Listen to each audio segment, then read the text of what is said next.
Uno es un héroe, uno se siente como un héroe. Pues tú te desenvolviste en un contexto de los hornos crematorios. Uy, fue puta. Ese chino marica, ¿dónde salió? ¿Por qué me está diciendo eso?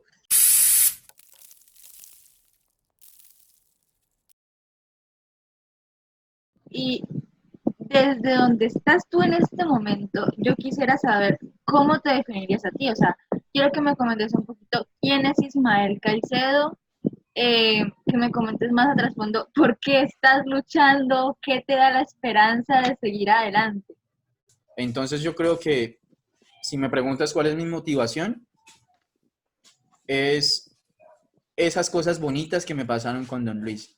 Es cuando yo termino de hacer un taller en Catatumbo y un niño se me acerca y me dice, Ismael, un día yo quiero ser como usted. Uf, puta, eso para uno es, uno se siente Superman, uno se siente al que es como alguien de la Liga de la Justicia, no sé, se siente uno como un Avenger, no sé, uno se siente humano, porque la única posibilidad que tiene ese niño que te dice que quiere ser comunicador social para el desarrollo en ese instante son estas: ser de las FARC como su papá, ser del ELN como su tío, ser del EPL como su hermano, ser paramilitar o caer en las redes ahora de los Golfos de México. O sea, tiene solamente esas 5 oportunidades. Cuando le hablas de educación, te dicen, profe, pues la verdad es que de mi casa al colegio hay 3 horas. Y pues 3 horas de vuelta son 6. O te dicen, profe, es que en el camino de mi casa al colegio hay tantas huacas de armas. Y yo las conozco, sé dónde están. Entonces, cuando tú logras cambiar ese imaginario de esos modelos de vida a modelos de vida de que un niño en Catatumbo quiere ser profesional, uno es un héroe, uno se siente como un héroe. Y cuando lo abrazan a uno, cuando le dan... Hay niños que te traen fruta, te traen un plátano, te traen porque es su forma de agradecerte. Y uno no les pide nada, pero cuando usted ve que le traen un plátano, que le traen yuca, que le traen manzanas, que le traen uvas, y le dicen, profe, es que esto es en agradecimiento a lo que usted nos ha enseñado, uf, a mí me parte en el corazón, hay que decir, yo no sé qué decir, o sea, ¿qué puede decir uno ahí? Son cosas muy hermosas que, que difícilmente lo va a entender el alto panel en Nueva York, que difícilmente lo va a entender el secretario general en Ginebra, el alto comisionado de las Naciones Unidas, que difícilmente lo va a entender Marta Lucía Ramírez, que difícilmente lo va a entender Duque, el gobernador, el alcalde y todos estos motores de la política, porque precisamente no son ni conociendo la gente ni las historias, somos nosotros. Esa es mi motivación, porque yo sé que puedo ayudar a niños que tienen oportunidades solamente de violencia. Y mientras que yo físicamente pueda hacer algo para poder aportarle a esas vidas, yo lo voy a seguir haciendo, porque ese es mi rol en este mundo. Es a mí lo que me hace sentir feliz y me hace sentir vivo. Yo no sé vivir de otra manera. Esta es la forma en la que yo me siento, Ismael. Esto es Ismael. ¿Sí? Preguntas cómo me defino yo, soy esa persona. Eso es lo que soy yo. Hablando de que de que, bueno, del contacto que tú tienes con las víctimas del trabajo que has hecho hace años, creo que desde que tú eras chiquito, de hecho siempre has tenido contacto. Entonces, yo quería saber qué es lo más difícil de trabajar con víctimas, porque tienes razón. Muchas veces los comportamientos que nosotros vemos normales, como, no sé, en mi caso, llorar frente a alguien, frente a, a otra víctima, tiene otra connotación. Entonces, ¿cómo es tu labor día a día en ese entorno? Tus compañeros y compañeras de trabajo o quienes están alrededor no tengan la calidad humana para entender qué se requiere, qué se necesita y cómo se trabaja con víctimas. Porque una cosa es cuando tú lo manejas, cuando tú lo controlas y cuando tú lo haces. Pero cuando se trabaja en equipo de trabajo, cuando hay otras personas alrededor y no entienden las dinámicas y el sentimiento de uno frente a una víctima, eso es muy difícil, es muy complejo. ver que de pronto en un momento algo genera burla en un espacio de eso, a mí me da histeria, me da rabia. Eso es lo más difícil de trabajar con las víctimas. No el hecho de trabajar con la víctima, no el hecho de mi comportamiento con la víctima, ni siquiera del terreno, porque uno sabe que si va a trabajar con víctimas, va a estar en Catatumbo, y en Tibú, en Agabar, en Altarra, en Convención, en San Calixto, etcétera, etcétera, etcétera. Y de que de un momento a otro, pum, combate y te quedaste en la mitad. O sea, esas dinámicas uno las entiende. Pero el que no las entiende, el que no las comprende y el que no es una víctima, no tiene ni idea de qué está pasando esa persona en ese instante. Y sensibilizar a esa persona es sumamente difícil en ese momento. Eso es lo más difícil, eso es lo más complicado. Y yo me he topado con gente muy estudiada que tienen los retítulos por ejemplo, cuando vamos a trabajar con personas migrantes que han tenido que salir de Venezuela y vamos a hacer una entrevista, yo empiezo a revisar el carro y no veo una botella de agua. Yo digo, carajo, ¿y dónde está el agua para que le des a la persona cuando se le atranque la voz? ¿Dónde está el agua para que tomemos un receso cuando ya no pueda hablar, cuando necesite tomar aire? No se piensa en eso. ¿Y sabes por qué? Porque los funcionarios y las funcionarias muchas veces, no, por eso, y creen que ir a entrevistar a una víctima es hacer un show y vender algo a cooperación internacional o a donantes. Y esa es una idea errada que tienen aquí en la cabeza. Víctimas, historia, igual a dinero, donantes. Es como una fórmula estratégica y eso es un error. Hay un proceso de dignificación de la entrevista. Sí, hay un proceso de dignificación de esa información. Y uno como comunicador social, como trabajador social, como psicólogo del área que se debe tener muy claro cuál es el proceso que se va a llevar a cabo para poder hablar con esa víctima. En ese sentido, en Colombia y en América Latina hemos avanzado bajo la convicción de no ver los datos solamente como una recolección simple de información, sino darle la oportunidad de que sea un proceso también lindo de comunicación. Yo tengo una duda que desde el momento en el que nos sentamos con los demás invitados a charlar y a saber quién era cada uno, o sea, desde ese momento se me surgió. Tú nos mencionabas que pues tú te desenvolviste en un contexto de los hornos crematorios. ¿Y cómo desde, digamos, la inocencia tú y tus compañeros entendían los hornos crematorios como la chimenea de Santa? Completamente normal para la edad en la que ustedes estaban. Pero en ese momento, ¿cómo reaccionaban los mayores ante este pensamiento? Porque tú antes mencionaste con toda la razón que los mayores ven el mundo como una regla matemática y a veces puede tener ciertos choques con la imaginación de los niños. Y sumándole al hecho de que ambos de cierta manera eran víctimas, entonces quiero saber cómo trataban los mayores ese tema con ustedes o si hubieron algunas personas que les dieron indicios del contexto que en realidad pasaba, si alguien fue como que grosero con su pensamiento, ¿cómo sucedió? Reaccionaban en silencio. Hablaba del tema, y si se hablaba en voz baja. ¿Sí? Te estoy hablando del 2002 para acá, se hablaba en voz baja. Y lo que uno escuchaba era como cosas de esquina, era lo más continuo, pues, en ese tiempo. Entonces, no se tenía mucha información más lo que uno medio escuchaba como muchacho, ¿sí? De conversaciones entre mayores, pero no. Claro, existía un temor, mira que existía un temor con el tema del horario. O sea, pues las mal llamadas limpiezas sociales siempre están relacionadas a temas como si usted no respondemos y por su hijo o por su hija, pues por temas de horarios. Porque si son las 8 de la noche, ¿qué hace en la calle? Tipo de cosas así que es muy constante verlo en estos tipos de panfletos. Entonces era como ese tipo de, esa misma dinámica. Y yo recuerdo una vez que escuché, y una vez que nos dijeron, si ustedes siguen en las calles, si ustedes siguen en la calle, una mamá nos dijo, si ustedes siguen en la calle, van a terminar en los hornos en Juan Frío. Se los van a llevar. Así. Y claro, pues para en ese entonces, pues usted lo toma mamadera de gallo, pues porque además era un niño.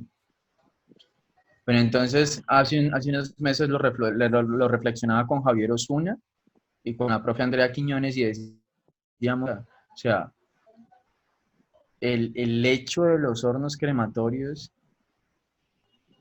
fue tan arraigado que hasta se utilizó como una estrategia de las madres para no dejar sus hijos en las calles, para atemorizar y no dejarlos tanto en la calle. Y es complejo, es difícil de entender, ¿sí? Pero también se hizo de esa manera. Decía que, a ver, tú al inicio nos estabas mencionando que fuiste parte de la Mesa Nacional, si mal no estoy, según lo que he leído, de la Mesa de Juventud en el Acuerdo pues, de Paz. Entonces, yo tengo una duda con Sí. respecto a eso. Yo tengo entendido que en los acuerdos de paz se tocaron más o menos como 6 temas. Entonces, mi pregunta en concreto es, ¿en qué momento toma acción o en qué tema en concreto se desarrolla lo que fue las acciones de la mesa de juventud? Algo que nos recalcaba mucho Humberto de la Calle, ¿no? Y nos decía, nosotros vamos a lograr un acuerdo de paz. Y eso ustedes lo tienen que tener claro. Nosotros, el gobierno y las FARC lo vamos a lograr. Pero quienes lo van a consolidar y quienes lo van a llevar a realidad y al territorio son ustedes. Así que lo que estén pensando y lo que estén construyendo y redactando, háganlo como si ya llevaran el acuerdo. Y de esa manera es que nosotros también, pues digamos que empezábamos a proponer, empezábamos a revisar. Era un ejercicio complejo, pero lindo, lindo desde la diferencia de todos y todas. Ahí es donde estábamos nosotros. Fue como un enfoque transversal de cómo los jóvenes también mirábamos el acuerdo de paz y qué teníamos por decir, qué teníamos por proponer. Ese fue como el papel de los jóvenes ahí. Y fue un ejercicio bastante lindo. Y pues me marcó como persona. Y creo que algo que me dejó muy claro, y es que, y creo que por eso tomo tan tranquilo lo del Global Youth y toda esta participación. Y es que en ese momento yo me di cuenta que la paz, o sea, la paz es un ejercicio del día a día, no era un ejercicio de firma del acuerdo. O sea, la paz es un ejercicio de conversación, del día a día, de tomar café, ¿sí? De leer prensa. Es un ejercicio del día al día. Por eso los jóvenes en Cúcuta, y yo lo siento, no estamos en la búsqueda de la paz, sino que la paz la vamos haciendo día a día, cuando salimos a marchar, cuando hacemos un taller, cuando hacemos desarrollo de capacidades, cuando articulamos, cuando nos hacemos llamados a la acción, ¿sí? Esa es la paz y yo la siento así, eso lo aprendí en el acuerdo. Y sobre todo ya después cuando estoy en un organismo ya internacional, lo veo ya mucho más de esa manera y digo, carajo, me sirvió mucho para poder entender mi rol aquí y entender que así usted sea diferente y piense diferente a mí, los dos vamos a construir, no lo voy a aislar, ni usted me puede aislar a mí, tenemos que encontrar un punto medio en el cual los dos nos encontramos, esos nodos. La búsqueda de la verdad, la justicia, la reparación y las medidas de no repetición son los objetivos centrales para el desarrollo de todas las organizaciones de víctimas. Yo pude leer en el perfil que tú nos diste que tú iniciaste una investigación, si mal no me acuerdo, narrativas juveniles, y que de ahí nació un libro. Entonces, yo quiero saber, primero, si es el libro que tienes ahí, ¡eso! ¿Qué mensaje, aparte del que ya has dado, quieres dejar a las juventudes? ¿Sí? Como tu huella en este mundo, no sé, como a través de esta entrevista llevar el mensaje a otras perspectivas, a otras experiencias. Y te voy a enviar las fotos que me tomé con él. En el 2015 tuve la oportunidad de estar en una ponencia muy significativa. Y en esa ponencia conocí por primera vez a Javier Osuna, ¿sí? Entonces este man empieza a contarnos cómo a su oficina llegan unos CDs bueno, con grabaciones de la Ley de Justicia y Paz, donde encuentra muchos relatos y se queda sorprendido pues por lo fuerte y difícil que hay ahí. Y él decide emprender una investigación que resulta en un libro, ¿sí? En este libro. Ay, yo lo he escuchado. Me hablarás del fuego. Sí. Me hablarás del fuego en los hornos de la infamia. Entonces este man sigue relatándonos y entonces llega una parte en la que, como siempre, y desde que era un colicagado, sin camisa, sin zapatos, sucio y chorreado, yo alcé mi mano. Y entonces, pum, el man me da la palabra. Entonces yo me levanto y empiezo a decir cosas. El libro me parece a mí una maravilla. Lo que él ha hecho es un proceso de recolección de memoria sumamente importante para el territorio. Y es un insumo fantástico, fantástico. Creo que dignificar también las muertes que ya fueron cenizas fue algo muy importante para el territorio y que cambiaron vidas como la mía.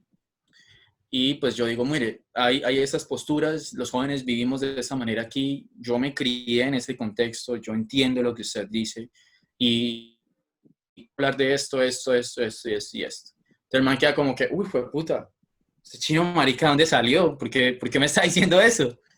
Y cuando él termina su ponencia, me dice, Ismael, quiero hablar un rato contigo, tomémonos un café. ¡Pum! Nos vamos, nos tomamos un café, hablamos, pam. Y el man me dice, Ismael, quiero obsequiarte algo. O sea, tuvimos una charla chimbísima. Y él me dice, quiero obsequiarte algo. Él saca y me escribe esto. No sé si alcanzas a leer. Así no. Bueno, yo te leo. Y él escribe las siguientes palabras. Ismael, gracias por creer en esta palabra que sobrevive al fuego. Abrazo y mucho ánimo. 26/11/15. Ismael, gracias por creer en esta palabra que sobrevive al fuego. Al fuego. Ok.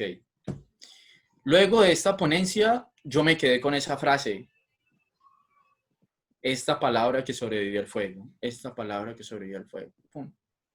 Y nace la pregunta de mi investigación. Porque este insumo, este libro es algo supremamente importante. Pero aquí recitan las voces que murieron, las voces que fueron incineradas, las voces que ya no están, las voces que los jóvenes tratamos de darle vida a través del arte. Pero aquí está la segunda parte de este libro. Y aquí recitan las voces que sobrevivieron al fuego. Aquí están las palabras que sobrevivieron al fuego. Aquí están los jóvenes que le dan vida a las cenizas que los hornos se llevaron. Aquí están las voces de los jóvenes que siguen haciendo vivir a 1.600 personas desaparecidas en territorio, en Catatumbo, en norte de Santander. Aquí están las voces de los jóvenes no a la guerra y sí al arte y a la construcción de la paz territorial. Cuando Auschwitz se crea y el imperio, entre comillas, alemán llega a Italia, había un jovencito que recién se había graduado de la universidad y era un físico químico. Se llamaba Primo Levi. Aquí está, Primo Levi. Y Primo Levi le tocó pues ser prisionero en los campos de concentración nazi en Auschwitz.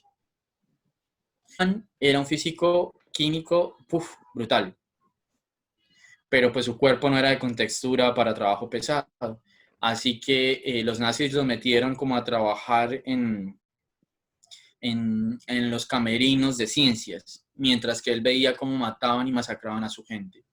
Era un físico químico y Primo Levi empezó a escribir sus dolencias empezó a escribir cómo masacraban a su gente, su día a día. Cuando me preguntan quién soy yo siento que tengo la misma función y el mismo papel que Primo Levi tuvo en el holocausto nazi. Yo vivía en Cali y me tocó llegar a la frontera. Primo Levi vivía en Turín y terminó en un campo de concentración nazi.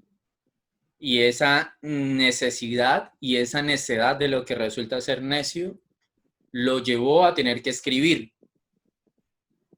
A escribir lo que le pasaba a su pueblo y a todos los pueblos que estaban allí. A mí me ha llevado acá a escribir, a redactar, a construir otros paisajes, a decirle a la gente, hey, despierte, hay otros paisajes, hay otras oportunidades. Y miles de familias que salimos de nuestras tierras de origen, encontramos aquí un hogar, una vida. Esta ciudad ha significado todo, es nuestra esperanza, fue reexistir.